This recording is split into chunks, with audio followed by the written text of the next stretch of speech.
Good evening. I'd like to welcome everyone to the regular meeting of the McLean County Board on this Thursday, November 16th. And I'd like to open this meeting with the invocation from our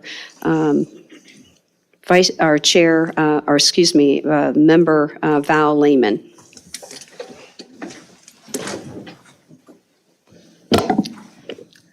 Let us begin this meeting with a reminder that the land on which we stand is not, in fact, our own. Before we begin, it's important to take a moment to acknowledge that the land that we call McLean County is the ancestral land of many Native groups, beginning with the Paleo Indians 12,000 years ago, and more recently, the Algonquin-speaking groups, including the Kickapoo, who were forced west from this area in the 1830s. We are entering a season of giving thanks and of gratitude. May we all now take a few moments of silent reflection to center ourselves around all that we might be grateful for this evening.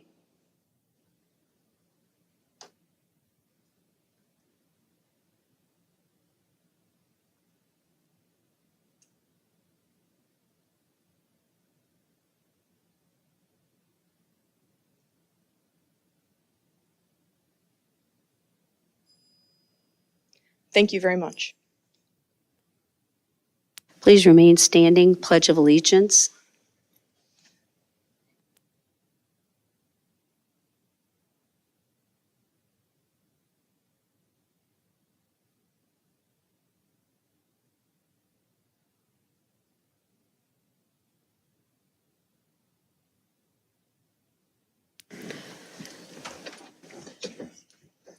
I'd like to have our county clerk do roll call. Leah Klein. Present. Chuck Erickson.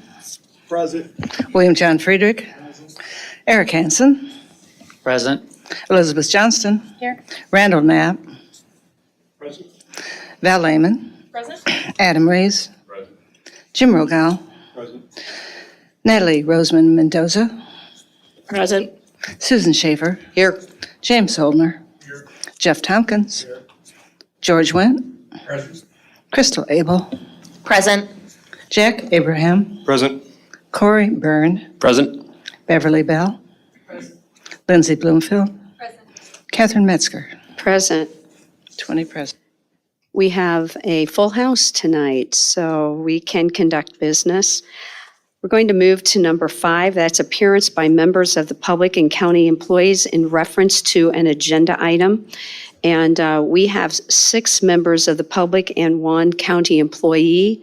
And we generally leave, we have 15 minutes assigned to this, but if we run over, we will accept that. So each member of the public will receive a 3 minutes, and we will start with Steve Geller.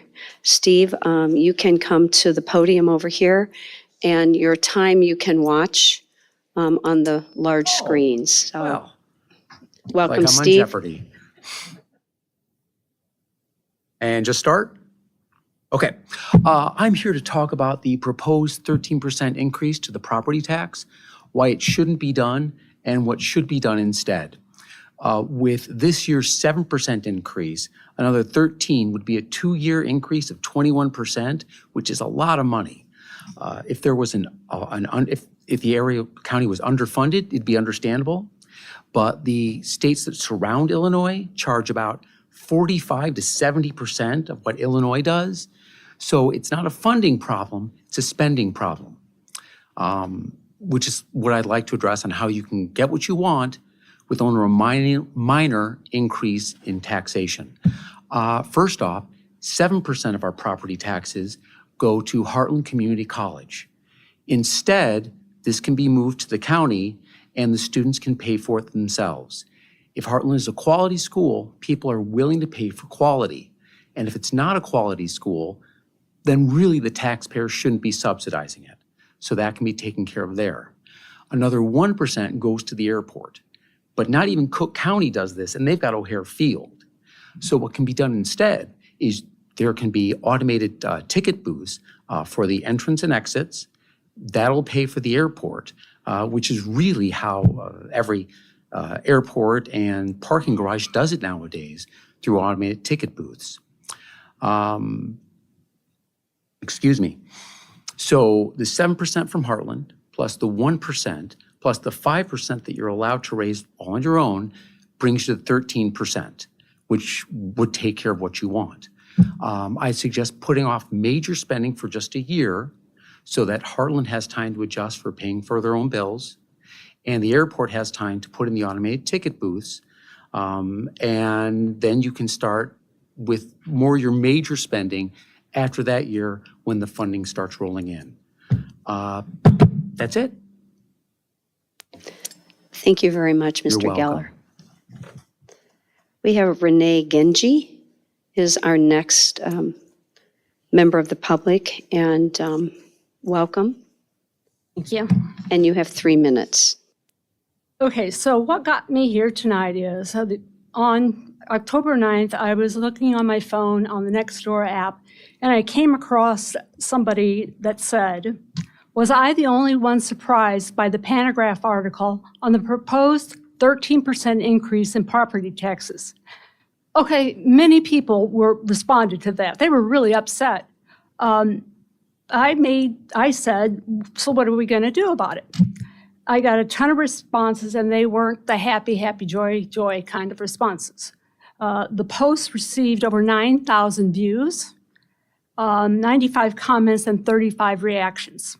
That was in just a few weeks, all this has been going on. So I started researching everything I could, talking to people, talking to some of you, and I think I kind of found out that part of the problem was the Panagraph put the article about the 13% hike on the front page on the lower right-hand side. And then on the sports page, they put when the meeting was going to happen, the time, the place, and all that. Okay, well, I would never expect to go to the sports page to go and look for that time and place. I think that was one of the reasons you only had 3 people show up. And for me, I couldn't believe it. I watched, it was too late for me by the time I found out to be at that meeting on the 12th. So I decided, I'll watch the meeting, if nothing else. I was really surprised because these people were really upset. They were asking me questions, and finally, Ms. Metzger said, "This isn't the place, time to discuss things. Talk to your administrator." People were really, they were just really upset. And it kind of made me sick because you could hear a pin drop. It takes a lot of courage to come up here, and people just walked away, guess nothing's going to happen. So here's where I see one of the big problems. It's with putting these articles and hearing information in the Panagraph. The Panagraph's obsolete. Paper is obsolete. That is not a 21st century solution. And you guys even said it in one of your own drafts that you want 21st century solutions. So here's an example. In June of 2015, there were 107,000 daily readers of the Panagraph. As of 2022, there are 19,751. That's not good, right? This excludes Sunday readers only, all right? So I had to go ahead and sign up for the e-edition if I was going to find out anything else. It cost me $10.99, and it's too much money. It's just too much money for them. So Ms. Genji, yes. All just a done. few seconds more. Okay. Can a member request that can a member of the board request that a person be allowed additional time under our county board rules? You can.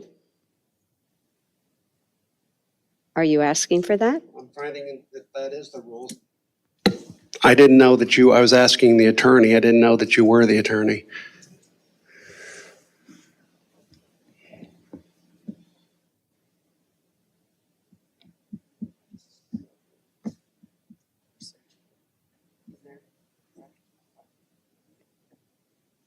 If I could just have a moment to look that up, please. I wasn't aware that was a possibility.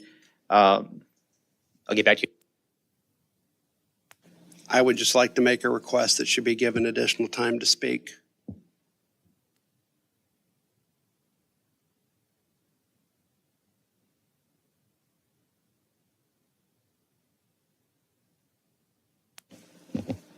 If the board wishes to extend the amount of time for all speakers, I think that is acceptable under OMA and the board's rules. Madam Chairman, I make a request that this individual be allowed to speak longer than 3 minutes. We'll accept that. We'll have to watch time, though, all right? Sure. I'm getting there. So with some help, I decided to put together a petition on the Nextdoor app. And basically, this is what it says. McLean County, Illinois tax hike. Postpone any current or future votes about our taxes and declare the need for a public meeting and publish every meeting with time, place, and agenda on Nextdoor. Okay, so if you agreed, the people would put their names in to this petition. We used signupsgenus.com, and we've gotten over 100 names already. Basically, these are the 3 things that we want done. This is it. We want you to postpone those votes concerning our taxes until we can have a public question and answer series. We don't know what we're supposed to do. The other thing is we want every meeting published on Nextdoor so that if you don't get the pantograph, you can get it. Nextdoor is free. It's just an app that a lot of people go to. And I also request that GTLT post any articles that they might have on Nextdoor. By doing this, you will increase communication, transparency, and serve our community as I believe you want it as your goals as well. Thank you very much. Thank you, Ms. Genji. Our next member of the public would be Jackie Byer.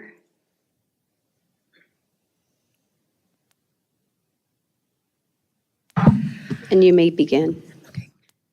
Good evening. My name is Jackie Byer, and I live in District 10. I am also the Vice Chair of the Bloomington Planning Commission. I am very concerned about the county wanting to keep the tax rate the same and capture all of the EAV increase, resulting in a 13% increase in the levy. EAVs are based on a rolling 3-year average of market prices. The price that I could sell my house for in Bloomington remained flat for many years, hence my assessment remained flat until a couple years ago when houses began selling above asking price. Bidding wars are pushing sale prices up quickly and significantly. Last year's market average was based on 2 low sale priced years and 1 high sales priced years. Despite my assessment increasing significantly last year, it was still well below the price I could sell my house for. This year, 1 low year rolled off and another high year rolled in. So the market average now reflects 1 low year and 2 high years. As a result, my assessment increased significantly again, bringing it closer to the price I could sell my house for today. But still, I could probably sell it for higher than what the assessment is. If market conditions persist, I expect another increase in my assessed value next year because the 3-year rolling average will consist of 3 high years. Property owners are at the mercy of this red-hot real estate market, which has caused housing prices and hence assessments to soar. I understand that there are critical maintenance items at the jail which require that need to be done. However, the county still has the ability to significantly reduce the tax rate to offset some of the significant EAV increases while still increasing revenue and providing relief to the property owners. Every dollar paid in property taxes is one less dollar invested in our local economy. Disposable income is what businesses rely on in order to thrive. Disposable income is what attracts businesses to the area, which expands the tax base, relieving pressure on the homeowners. Finally, I would like to ask the board to put a referendum on the ballot in April to adopt the Property Tax Extension Limitation Law, otherwise known as PTEL. Please refer to the email I sent to all the board members on Saturday, October 14th, for more detailed information about PTEL. PTEL was put into law after the collar counties of Chicago were experiencing housing market conditions like the ones that Bloomington Normal are experiencing now. The way the law is written, PTEL does not automatically apply to McLean County, but must be approved by the voters. PTEL is a decision that belongs to the vote in the voters' hands and not the county board. Please put this on the ballot in April. Thank you. Thank you, Ms. Byer. We have Serena Fish is our next public member of the public.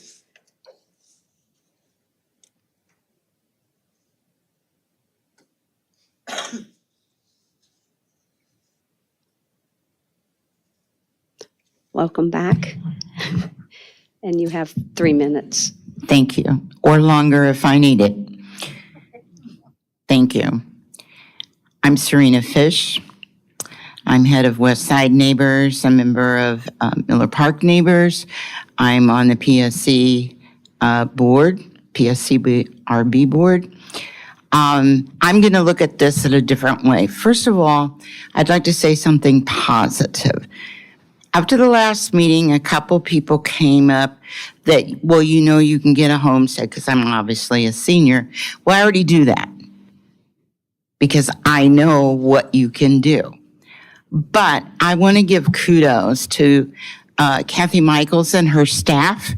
I went to them to look for exemptions. I went to them for some paperwork, and they were extremely helpful, gave me everything that I needed for all the people I was talking to.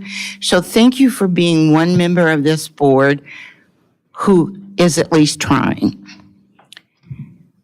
After that, I'm looking at this more of a community personal level. There are exemptions. There's different things for disabilities, returning veterans, disabled veterans, seniors with low income. And that's great. We all appreciate it. And one of the things we have done since the last meeting in the community and stuff is to try and get to someone that was in charge of this and roll it forward and keep talking about it and putting it out, because the forms that I was given are extremely easy to understand, unlike a lot of government stuff that isn't. They're very well put out. So if you are eligible, it's very easy to get that exemption. What I'm running into in community speak and all that kind of stuff is the slumlords love you all. They can't wait to charge a lot more money. There's a housing shortage now. What do you think this is going to do to a housing shortage when people can't even afford to live in a lower income area? They can't afford a rent increase. There's hovering builders who are waiting to buy a piece of property, tear it down, and buy and build multi-units because they can make a lot more money. Seniors are afraid of being priced out of their homes. Many seniors are, even if they get frozen, they're looking at potential increases in January of utility tax, gas increases. They're paying more for groceries. And when they're on a limited income, any increase on anything is a life-altering thing. And you all don't seem to be putting this into the context. All I'm asking is you remove it and come back with a public meeting. I agree with the people that spoke before me. A lot of people didn't even know about it until they got their letter. So I'm asking you to remove it from the agenda, have public meetings, and then bring it back for a vote. Because trust me, we will be watching on who votes, how you vote, and if you don't stand up for us. You all work for us, okay? You need to figure it out and you need to change the proposition. Thank you very much.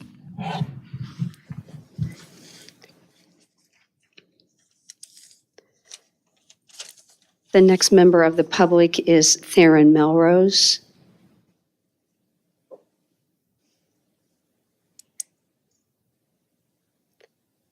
Theron Melrose. Not seeing Theron. We'll move on to D. Urban. D. Urban.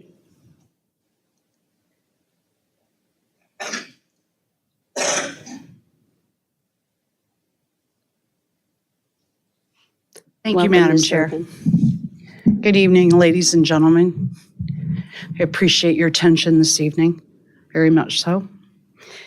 And unfortunately for you, I'm going to be echoing some of the sentiments that these people have already told you, but I'm going to do it in a little different way. 5 years ago, I was given the opportunity to buy my first house and decided that I wanted to live here in Bloomington, McLean County. I found this really cute gingerbread house for as low as $20,000. I'm pretty happy in my little house. A disabled woman, I get to age in my own home. It's fantastic, right? Low income, I'm gonna be set. So my house payment with my property taxes and my insurance all bundled together, only $320 a month. I can afford that.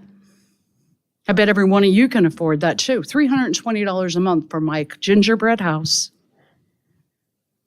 with all the trimmings and a leaky roof. Love it. So about a month ago, right, I get a little letter in the mail. Property value has now increased to $80,000. I think I might have a house with a leaky roof to sell because my $320 a month with all of my taxes went to $450 a month.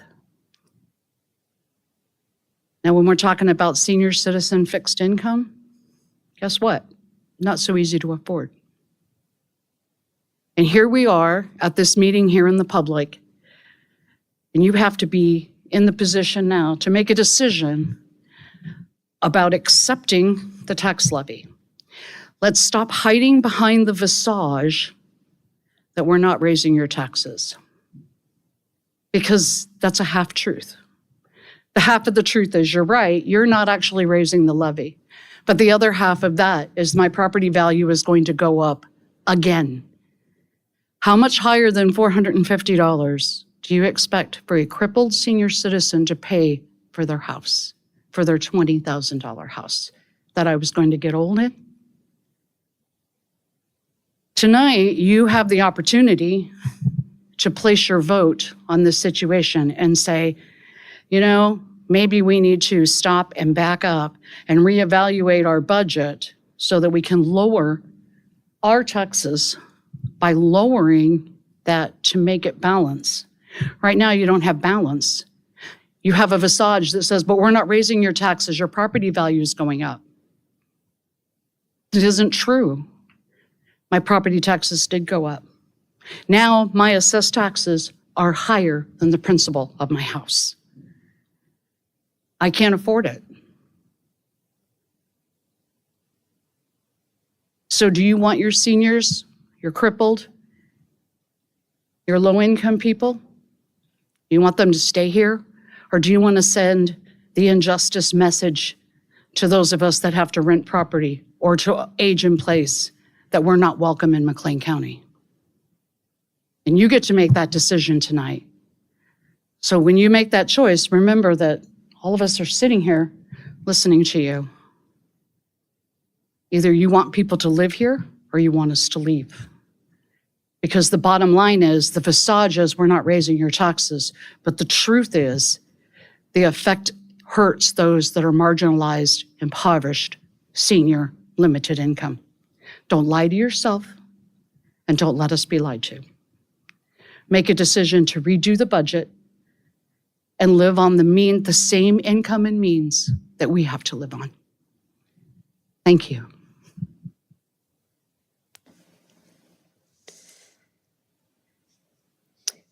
We do have one more speaker, and it is a county employee, Tim Jorzak. He is our Director of Assessments in McLean County.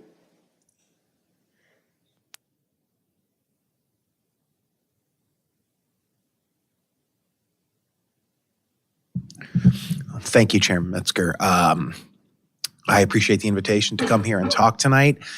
My name's Tim Jorzak. I am the County Supervisor of Assessments. My job is to oversee the assessed valuation process in McLean County, and property taxes sort of on the assessed value side of things anyway in general. So what I was asked to come here to do was to give a very, very brief explainer of kind of why we're seeing the increases that we're seeing. First off, excuse me, I want to tip my hat to Ms. Byer here, who actually did a fantastic job of explaining the assessed valuation process. I mean, that's what she said is it in a nutshell. She did a very good job. She explained it more thoroughly, I think, than I could for how the increases come into place. That's exactly what happens. I'll drill into a little bit more detail on where we get our numbers from. So what we look at is every sale in the county gets reviewed, and we compare every sale in the market against the assessed value of where that property is. And we make a comparison. And we're required by law to ensure that the median value of the 3-year average is within 33 1/3% of the average property's market value. It's as simple as that. If the 3-year average is above that 33 above that 33 1/3, we lower the assessments in the county. If it's below it, we raise the assessments. Over the last several years, yes, it's been a very stable process. Values have not changed that much. Fast forward to the last 18 to 24 months, and I think we've all kind of seen what the real estate market has done. It's been unprecedented in a lot of ways, and it's required some adjustments that are outside of anything we've really seen in a long time. Let me stress that we don't have a lot of discretion in what those numbers are. Like I said, I actually get a list from the state of Illinois, the Department of Revenue, and they tell me for every township how much each township is off of that 33 1/3% ratio. And I'm required by law to bring that average up to 33 1/3. If I don't do it, the state of Illinois will, and you will not like the result. For example, if I had not made the township level adjustments that we made this year, which was to some extent my discretion, I could have decided not to and could have said, you know what, we'll let the state do it. But what had happened was the state would have come in and put a 10.5% increase on every property in the county. And that's an increase that you could not appeal before the board of review, and that would be it. Excuse me, fighting a little bit of a cold here. So that's the way the process works. We do our best to make sure that we're applying those increases fairly, and we do try our best to make sure folks understand what we're doing there. The other part of what we do is we help administer the board of review, the appeals process, and the exemptions of the county.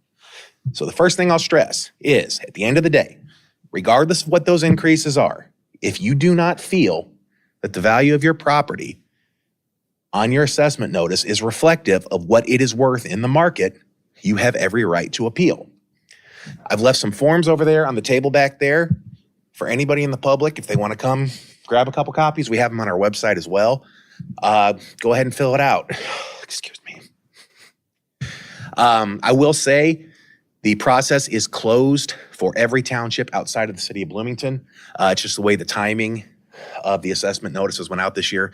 If you are in the city of Bloomington, you can still file an appeal. So I would suggest go ahead and do that. I've also left some information over there on exemptions and deductions. And it's really good to know that there are folks out there in the community who are doing the work of letting everybody know what exemptions are out there, what kind of benefits might be available to them. There's a handout over there that explains what exemptions we have available. And you can also visit our website and get some of that information out there. Excuse me. And a lot of folks don't know these exemptions exist even today. Even today, I had a gentleman come into our office who was 65 years old. He's a senior citizen, and he did not know he was eligible for a senior citizen exemption. So we got him all set up with the paperwork and taken care of. So make sure you're getting the exemptions you qualify for. There's a handout over there that explains them all. And other than that, please feel free to come by our office, and we're happy to explain anything to the best of our ability. Thank you, Mr. Jorzak. We are going to move on to number 6, consent agenda. May I have a motion to put the consent agenda on the floor?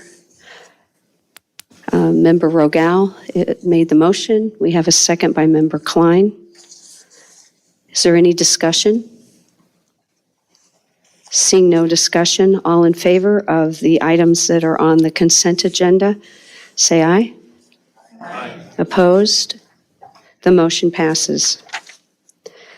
We do not have, we're moving on to standing committees, and we will start with the Executive Committee, and that will be 7A, and that is Chairman Johnston, Vice Chair Johnston. Thank you, Chair Metzger. The Executive Committee has multiple items for action tonight. The first item is 7A1A, request approval of fiscal year 2024 budget as recommended by the Executive Committee, and I so move. May I have a second? A second by Member Abel. Is there any discussion? We have discussion, and that would be Member Erickson.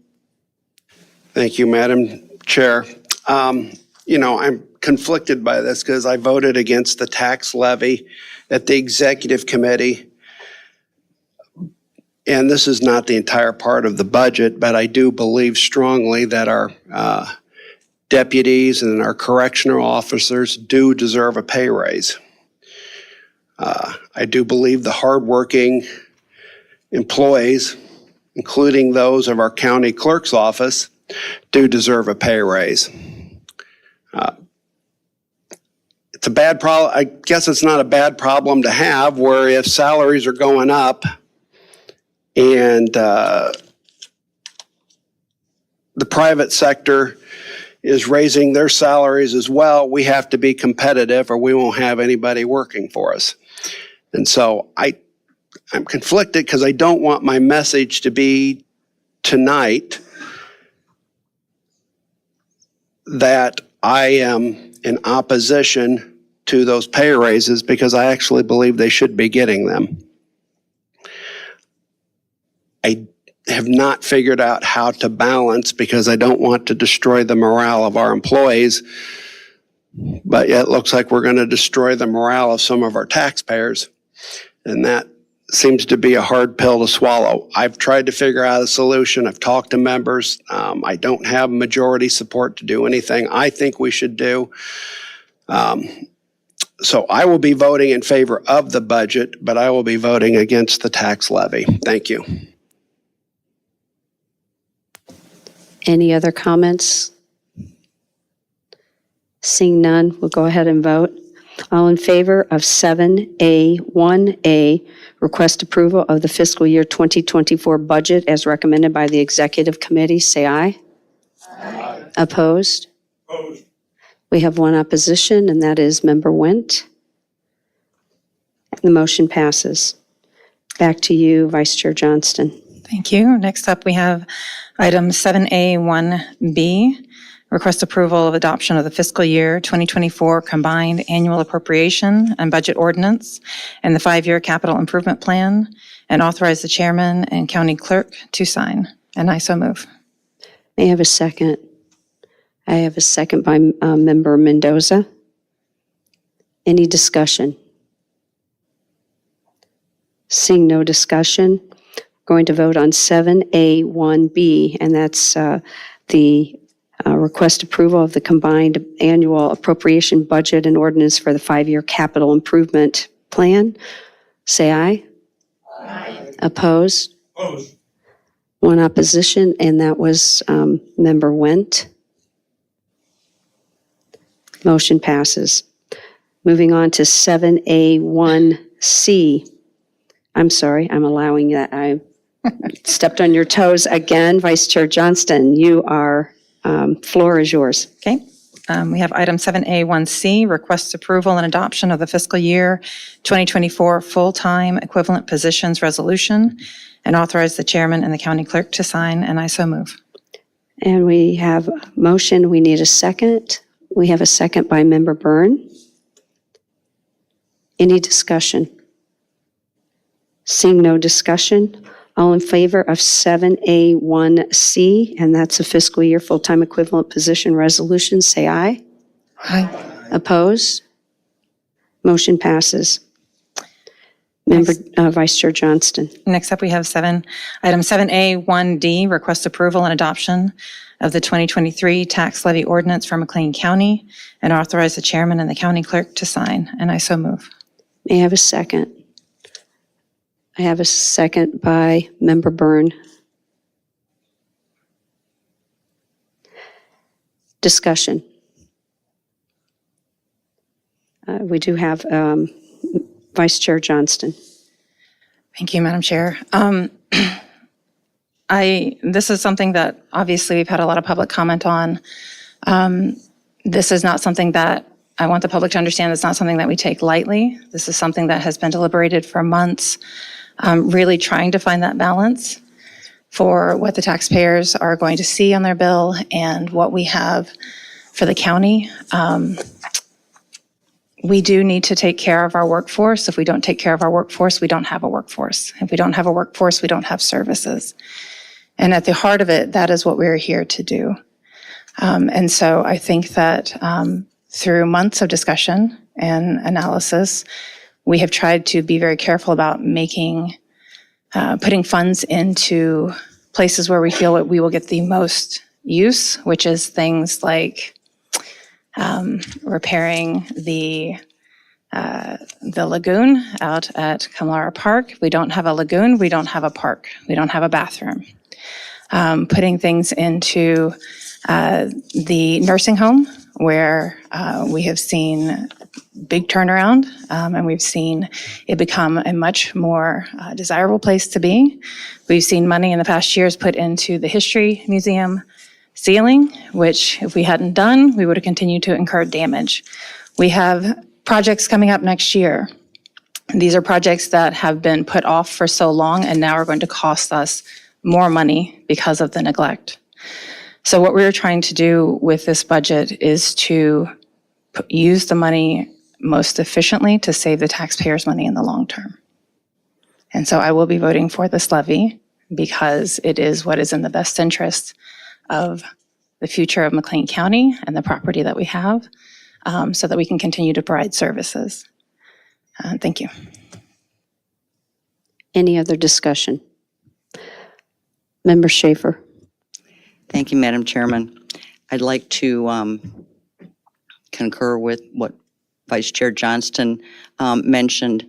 And I also want to, and many of the members of this board have not been on this board very long. Many of them have been on the board less than, 2 or 4 years. And I've been on this board for 13. And so I've done many budgets. I've gone through many budgets. And for many years, we have had flat budgets. EAV has not increased for many years. And actually EAV went down 1 year, but even so, when EAV inched up just a tad, we did many things to try to keep that amount that the taxpayers paid to be flat, to be the same as the year before.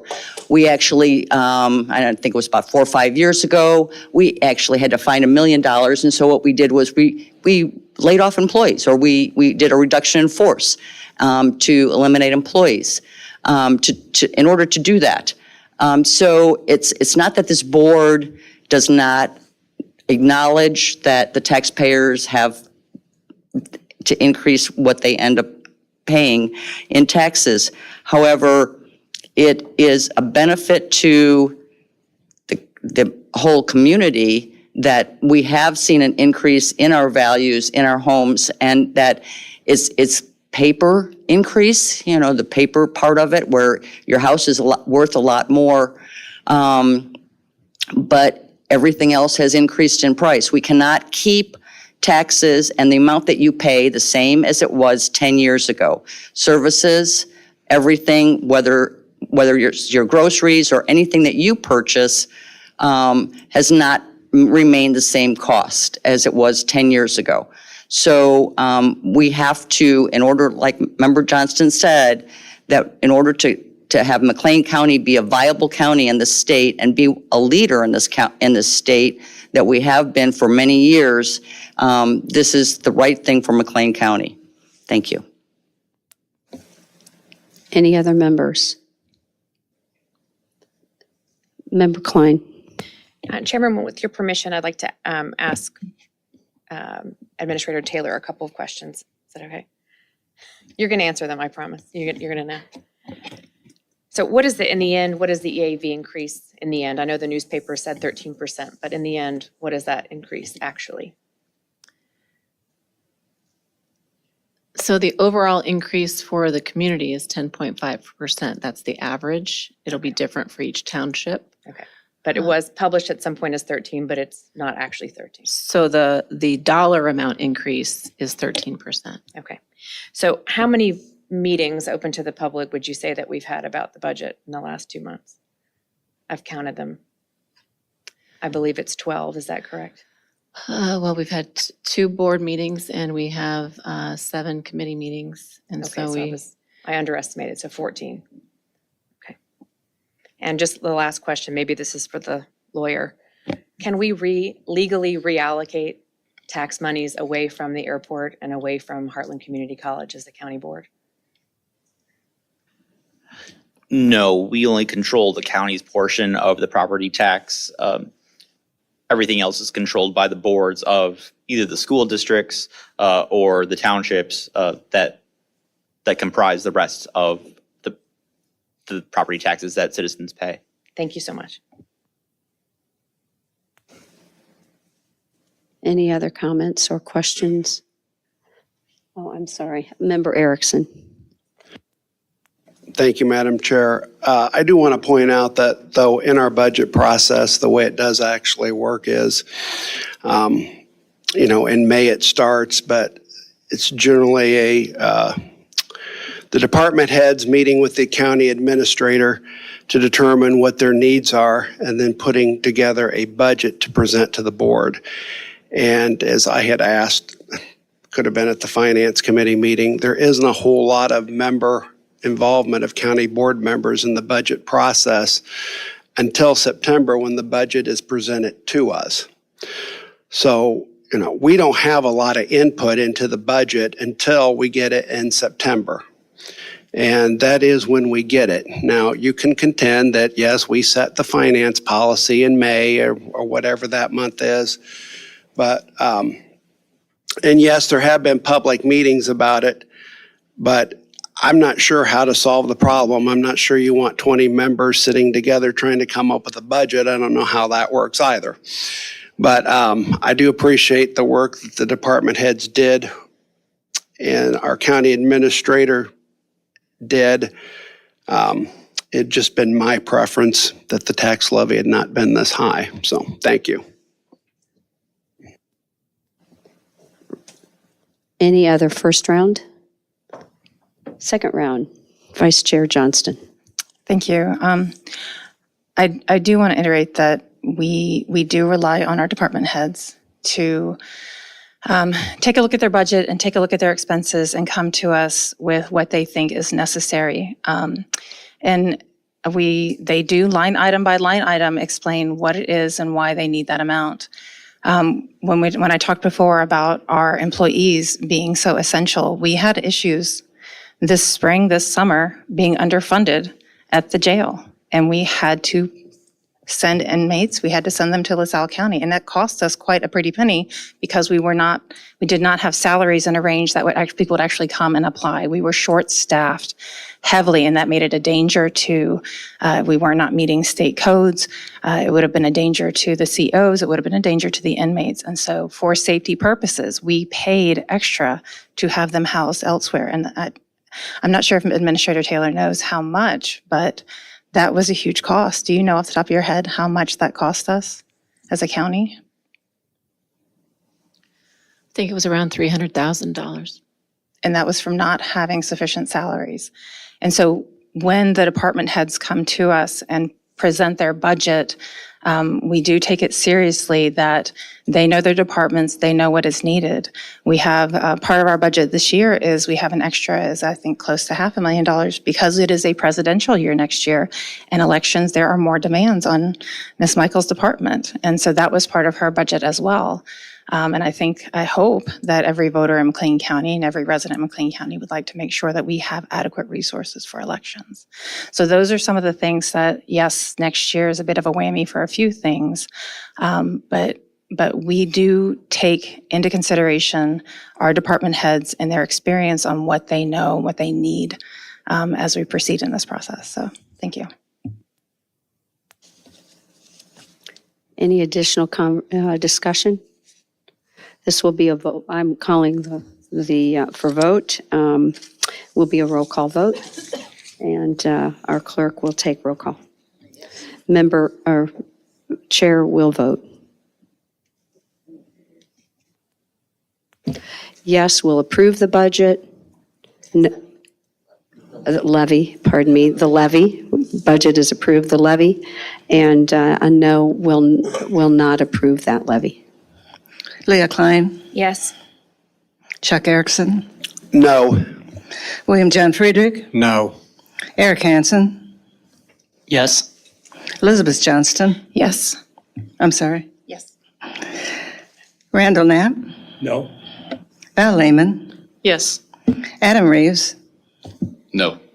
Jim Rogal, Yes. Natalie Roseman Mendoza, Yes. Susan Schaefer, Yes. James Solner, Yes. Jeff Tompkins, No. George Wendt, Crystal Abel, Yes. Jack Abraham, Yes. Corey Byrne, Yes. Beverly Bell, Yes. Lindsay Bloomfield, No. Catherine Metzger, Yes.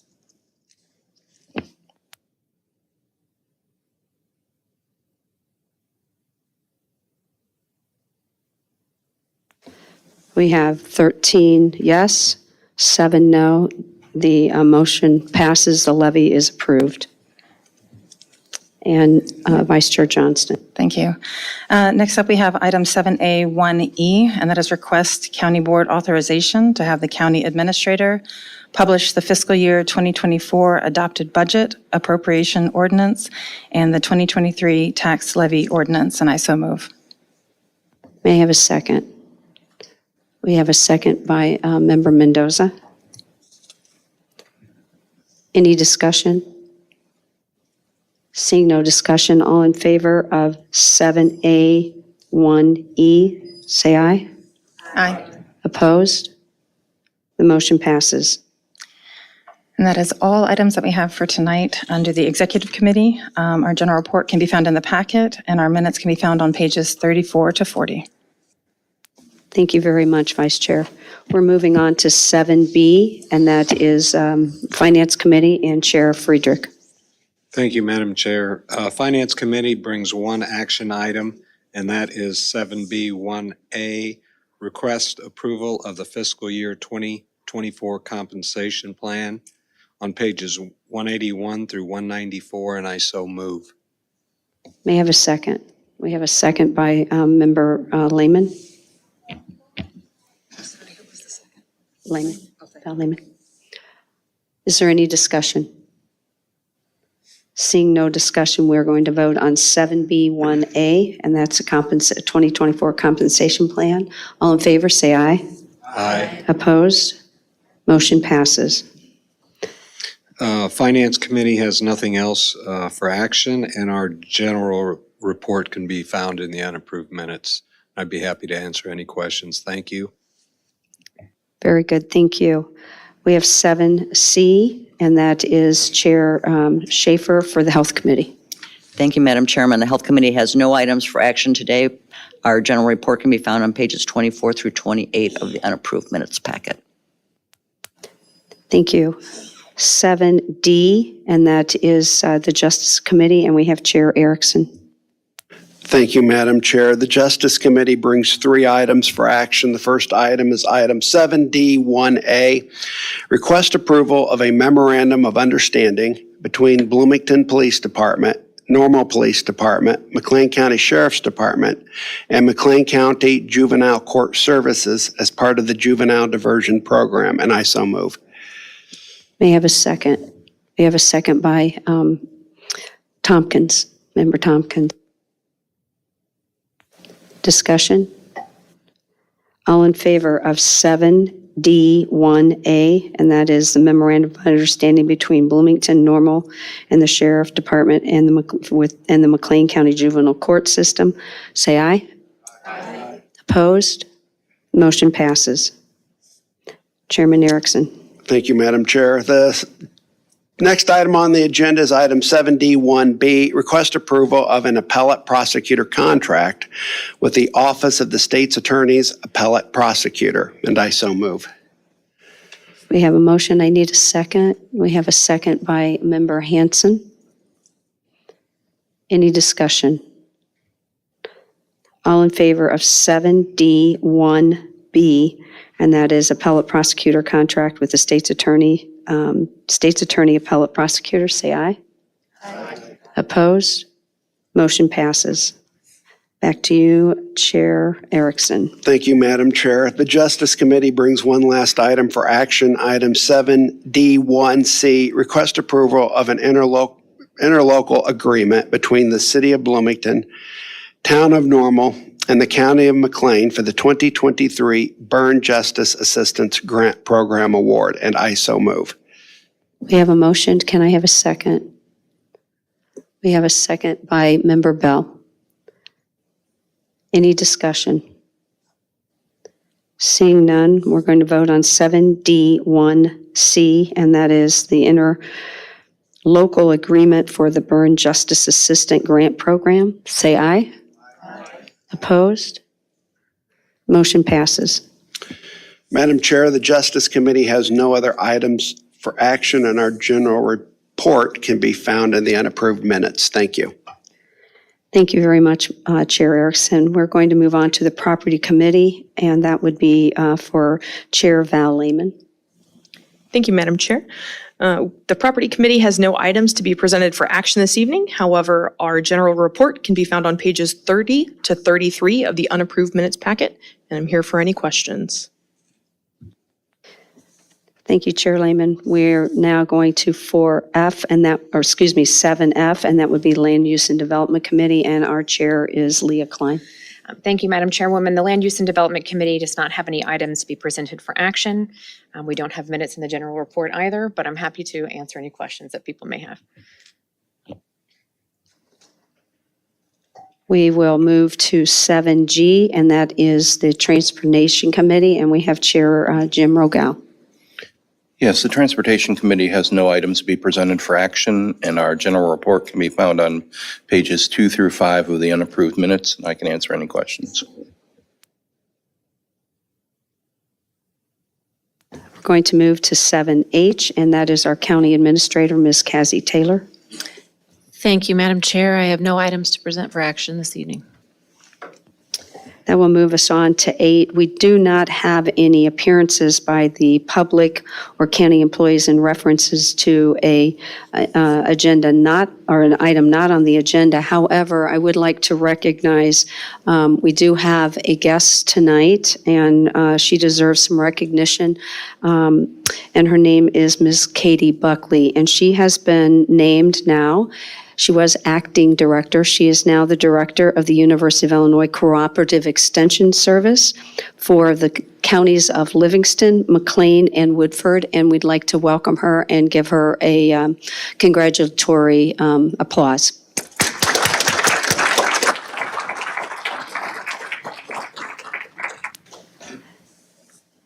And I don't have any other business or communications for this evening. And so we do have one. I am so sorry. Thank you. We have Chair Schaefer. Thank you. This past Tuesday, there was an association, the Illinois Association of County Board Members had their meeting in Normal.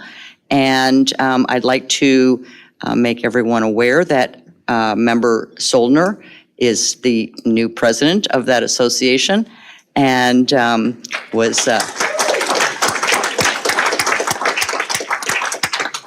so McLean County is well represented there, and I don't know if he wanted to say anything about that or not. I will say it's not, there's no pay involved in it, although it is good for the county because it gives us an opportunity to be heard a little more than maybe normal. The Association of County Board Members is made up of 90, right now it's 90 out of the 101 counties in the state of Illinois are members. We do a lot of things. We do a lot of training. We're working on a new member training for new county board members. We also do sexual harassment training, ethics training.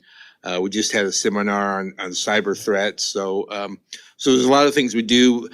The main thing we do though is we have Taylor Anderson and his group are our lobbyists, and so they keep an eye out for good legislation, and mostly they fight off bad legislation. Unfortunately, that's what happens in Springfield a lot. And so there's some things our county our legislative committee is going to meet in a few weeks, and so we're going to talk about a few of these things. But a few things that are on our radar right now. The governor finally signed a bill that would allow for nuclear reactors to be studied again, the possibility of doing nuclear reactors. But those aren't necessarily for the big reactors like Clinton Power Plant. They're for what are called small nuclear reactors. And what that is, the technology is they're working towards trying to make small reactors that, for instance, State Farm or Rivian or small corporations could have their own power.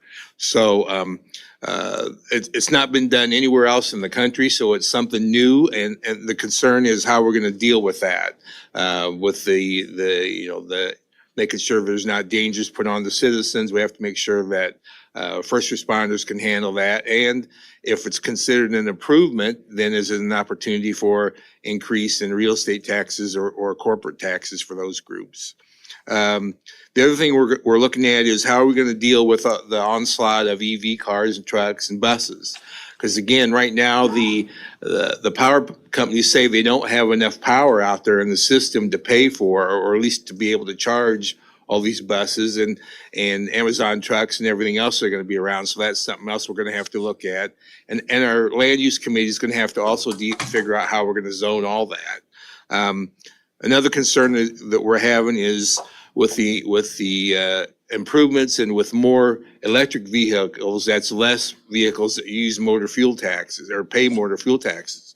So that's something else we're going to have to find a way to make up for that loss of revenue. And then lastly, there's been a new law passed dealing with paid time off and how we're going to deal with that. We were talking about employees and how important they are. This is going to be something that's going to cost every unit of government, and we're going to have to figure out how we can deal with small staffs that, they can take, so many hours, so many days off, and we don't really have an opportunity to ask them why.